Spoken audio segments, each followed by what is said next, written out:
Здравейте, приятелчета! Много се радвам да ви видя отново. Пореден хубав ден. Лятото е, дет се казва, разгара си.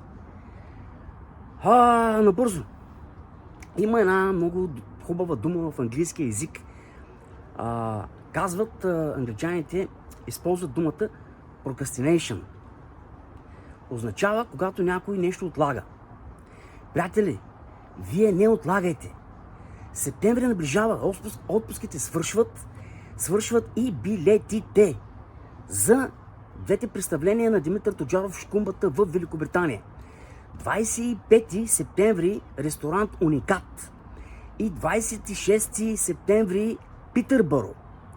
Елате on September 25 in London in Unique Restaurant and on September 26 in Peterborough, за да се посмеем together.